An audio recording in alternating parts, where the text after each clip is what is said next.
Good afternoon. We are one community, and the loss of one is a loss to us all. My name is Alex Ubaiz. I'm a United States Attorney here in the District of New Mexico, and on behalf of the United States of America, the Department of Justice, I offer my condolences to the Hare family, friends, community, brothers and sisters who stand with me here today, as well as those victims who have yet to find closure in South Carolina. I'm here to announce this afternoon that Jeremy Smith pleaded guilty to 5 federal felony crimes as charged by indictment here in the District of New Mexico, that being carjacking resulting in death, discharge of a firearm during and in relation to a crime of violence, kidnapping resulting in death, prohibited person in possession of a firearm, and the possession of a stolen firearm. I want to extend my gratitude to Secretary Bowie, Chief Weisler of New Mexico State Police, to the FBI, to the men and women of State Police, Bernalillo County Sheriff's Office, Quay County Sheriff's Office, and to my prosecutors and staff for their bravery in the face of despair. To my law enforcement partners, you made good on your promise to find Smith over a year ago, and today we make good on ours to hold him accountable. I'm going to first give the microphone to Hare's parents, Jim and Terry, for a couple of words. Jim, Terry.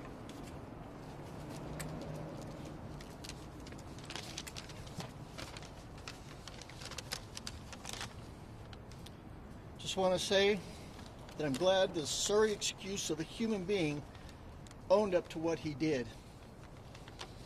It's been 10 long months to get to this point.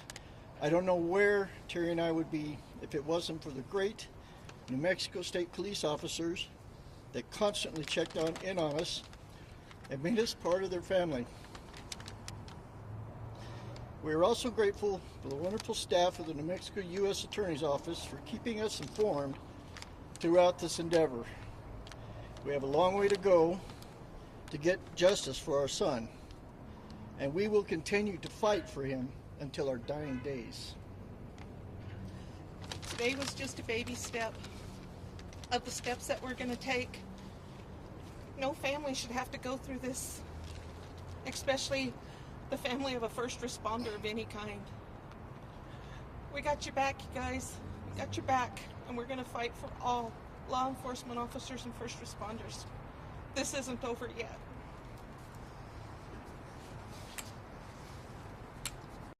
Special Agent in Charge, Raul Buhanda.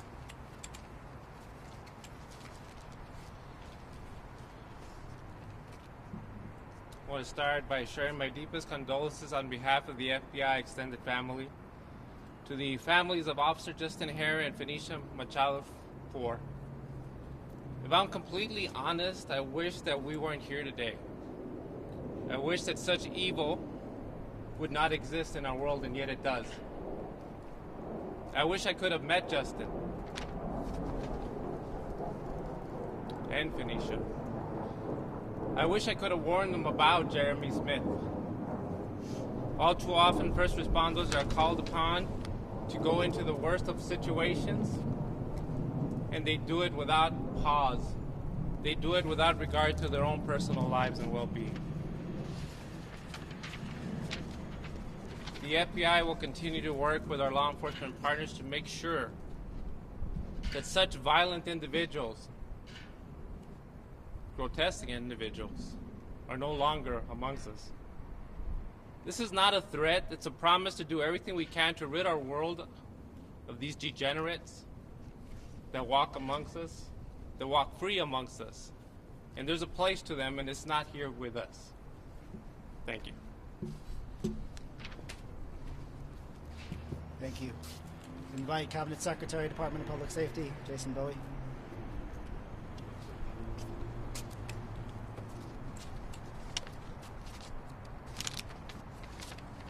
First, I want to start off thanking you all for being here. I want to acknowledge Justin Hare's family. We really admire their strength and courage, not only for speaking today, but throughout this entire process. New Mexico State Police will continue to stand with them, as this, again, is just the very first step. Also to the family of Phoenicia Machado IV. We understand this is just one step in the entire process. We hope that this one step is a positive outcome for you all as well towards your healing. I can't imagine the road they're on. I want them to know that we stand with them as well. And with that, I would ask the community, our law enforcement partners, to continue keeping the surviving families in their thoughts and prayers. Just a quick message to New Mexico State Police. Though clearly they've been grieving throughout this entire process, I'd be remiss if I didn't thank them. They haven't missed a step since the death of Officer Hare. Their continued service to New Mexico, and we commend them for their dedication and their commitment. And obviously they have a strong presence here today. We appreciate them very much for their service. I want to thank our law enforcement partners, local, state, and federal partners from the onset of this incident and through today. They have stood with us. Can't thank them enough for their support and their partnership. I want to put emphasis on Quake County, who was there at the very onset as Officer Hare was slain, and BCSO credited for taking the suspect into custody, and not to forget the store clerk, who showed tremendous courage and devotion to her community by notifying us of Smith's location. I want to particularly thank the Federal Bureau of Investigations for partnering in this investigation. We are grateful for the men and women of the FBI for their expertise and their professionalism. Equally, we are grateful to the U.S. Attorney's Office for adopting and prosecuting this case. SSC Buhanda, United States Attorney Alex Ubayas, we really appreciate your commitment and your partnership. Thank you for everything that you guys have done and for your team. Today marks a significant step in the healing process, but I want people to understand that it doesn't end here. We have a lot more work to do. We will stand together with the family at sentencing, as today was only the guilty plea.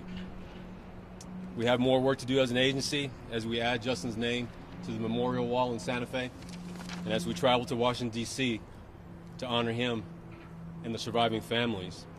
But we have a lot of work to do as a state as well, and I want people to remember that. Frankly, we shouldn't have to depend on the U.S. Attorney's Office to ensure repeat offenders like Smith with extensive violent criminal histories to remain locked up behind bars. We should have a robust criminal system here in the state that would guarantee the same equal time at the state level. Currently, as it stands, and in this case and cases similar in nature, we are guaranteed more time on federal charges than at state time for murdering a police officer. It's completely unacceptable. Every day across our nation, law enforcement officers put themselves out there to apprehend violent offenders each and every day. Particularly in New Mexico, the majority of them are released almost immediately to reoffend. These are not the outcomes that New Mexicans expect.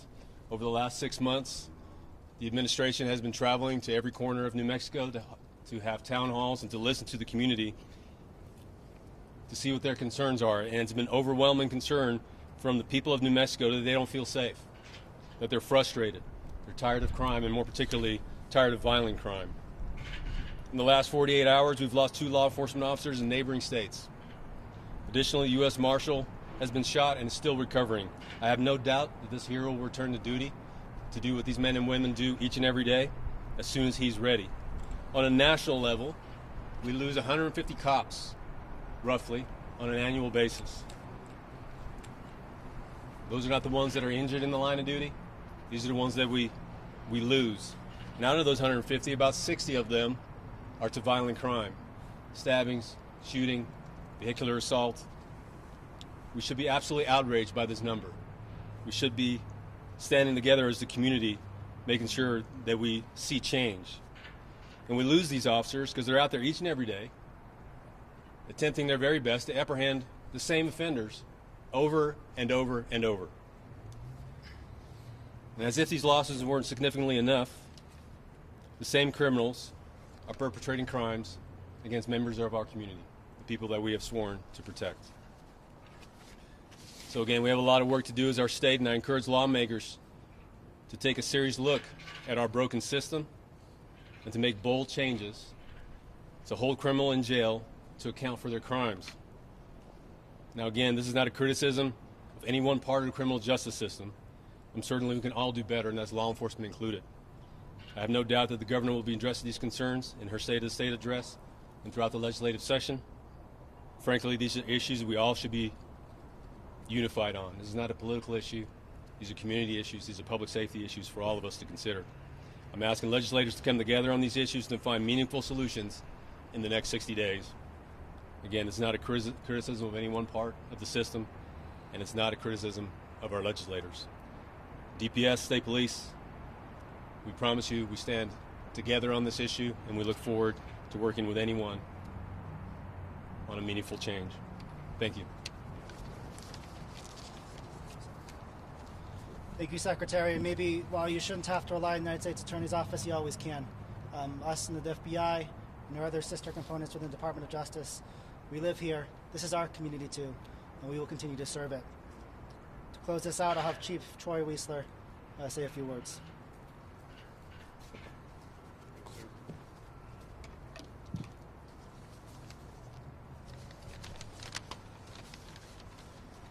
So I just want to wrap this up by echoing many of the sentiments that you've already heard here today.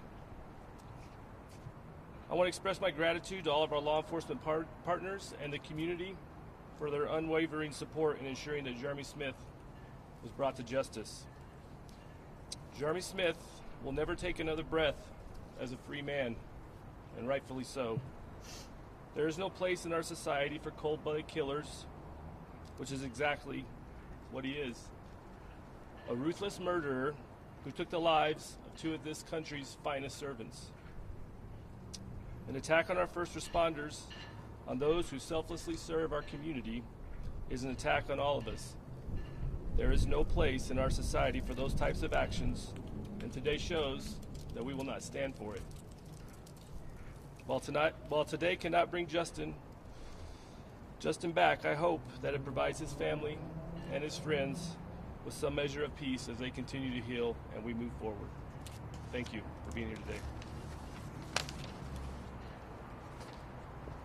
Thank you, Chief, and I may have buried the lead here, but Jeremy Smith will serve a lifetime in prison without the possibility of parole in the federal system for the crimes that he pled guilty to here today in the District of New Mexico.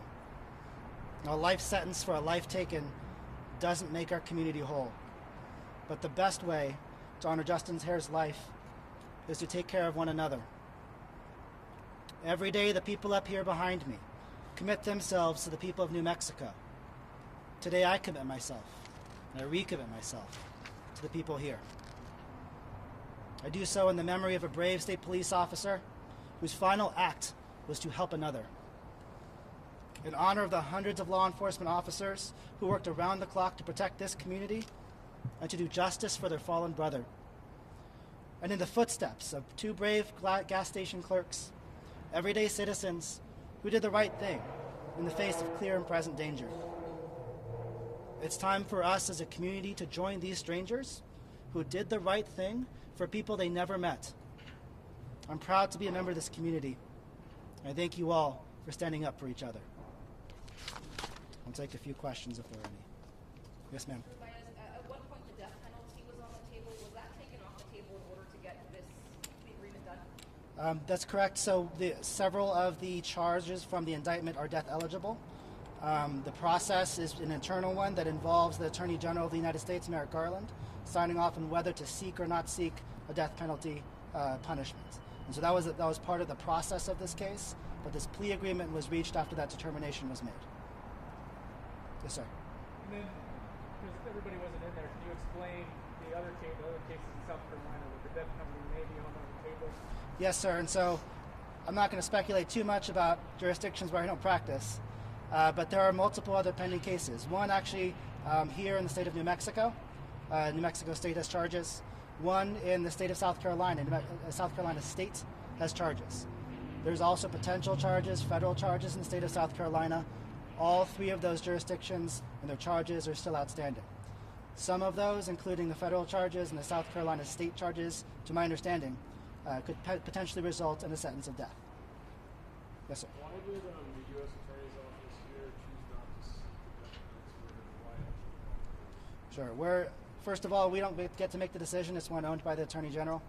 But there's an internal process that involves the review of a number of things. It's outlined in our Justice Manual, including consultation with the families and survivors, analysis of the facts, analysis of the law. A number of other factors is outlined in the Justice Manual. we do internal and confidential briefings about it, and the Attorney General makes the final decision that he lets us know about. Once we have that, then we proceed with the case. May I ask the state police chief a question? Yes, ma'am. Chief, here we are 10 months later. Talk to me about your emotions listening to that plea agreement coming on. Personally, I'll just say it's a little surreal. I mean, you go into court and everybody was in there. You listen to 40 minutes of legalese, so you have this officer's life. It's very emotional, tragic events. Like I said, it's just kind of surreal, and then kind of have it broken down into this very formal process. I mean, I understand that there's a reason we do it that way, but I also think it's somewhat too bad because it kind of impersonalizes, Officer Hare. But I think that we'll have the opportunity to make sure that he's personalized and remembered properly when we get to the sentencing hearing, and the family and some other members get to speak. So I think that's when we'll really get the full feel of the event. Thank you.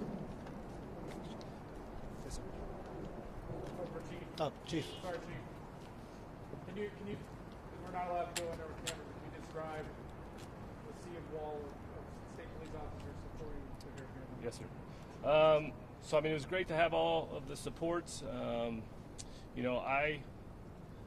Obviously me and my staff were gonna be here, and we were gonna have strong state police presence. But we put the word out to the field that anybody that wanted to come would be able to come, and I think that you can see by the sea of black and gray behind us that the response was outstanding. It would have been even greater if obviously we didn't have men and women that need to be doing their jobs out in the communities around the state right now. But no, that courtroom, it was good to see all the support, all the black and gray, as well as all our FBI partners. There was a very large contingent of them as well. They might have nice suits, but they're not quite as sharp as seeing all the officers in uniform. So, but it was great to see all the support. Mr. Baez, they mentioned before that there was a sixth count and that it was taken off. What was that count? Why was it taken off? Let me read to you. It was regarding the stolen vehicle, and it was negotiated out of the plea agreements of the 6 counts that he pled to. And let me just find it for you real quick. Interstate transportation of a stolen motor vehicle.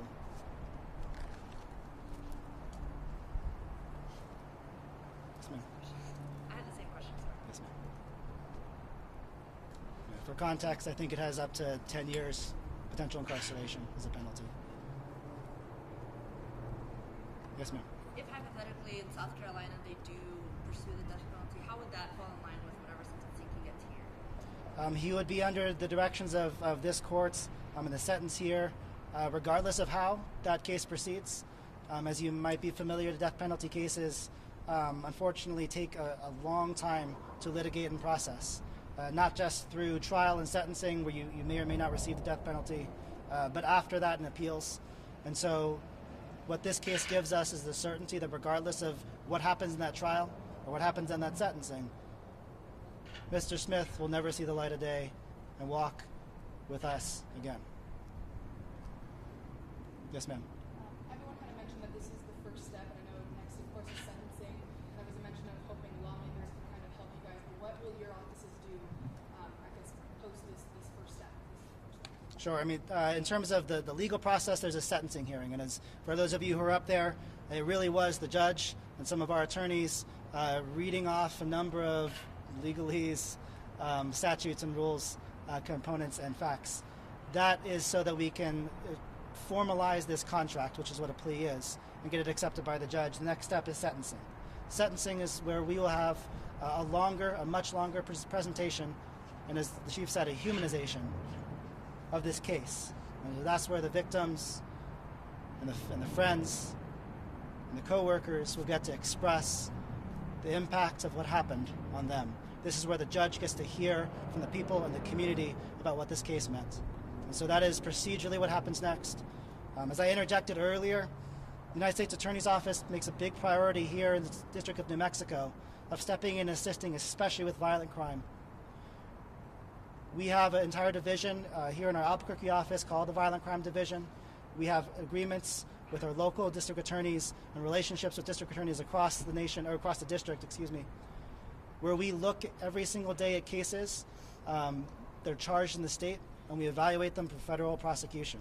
We do so because we often have a larger hammer and better procedural rules to get to justice quicker and more effectively than our state counterparts. And so we are full partners in this city, full partners in this state as it comes to the fight against violent crime. Yes, ma'am. Secretary Bowie, legislative session is next week. You did mention we've seen several police officers come in the line of duty. I can name probably 4 in the last year and a half, 2 years here in New Mexico. Are you asking anything from the state when it comes to the session to make sure this stops? These felons stay behind bars, these criminals behind bars? I appreciate the question very much. I'm not a lawyer. I can't work through all of the nuances of what's required in statute. I can tell you in generally we're failing in the system, right? I'm still of the belief that if you commit a felony, you're going to do jail time. It's what keeps me straight, right? It keeps most of us here, keeps us behaving. But I don't know why I still believe that, because at the end of the day, we have people that reoffend and commit felonies over and over again, and they're walking the streets and they're not held accountable. And so, there's a lot of discussion, of course, about people want to see wraparound services and they want to see mental health services, and I agree with that to a degree. But you always have to hold people accountable at the same time. And so it's that piece of accountability that I'm frustrated with within the state. And so absolutely people need services as well, but there are people that reoffend, and there has to be some accountability for that.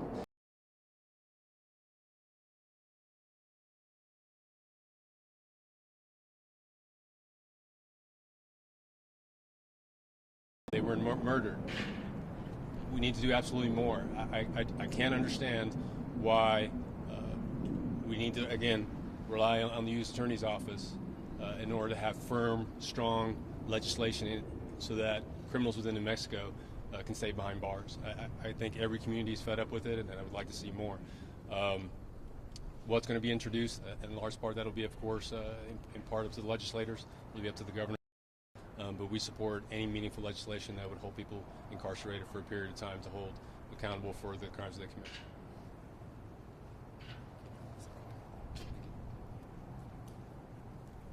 Anything else? Thank you all for being here. Appreciate it.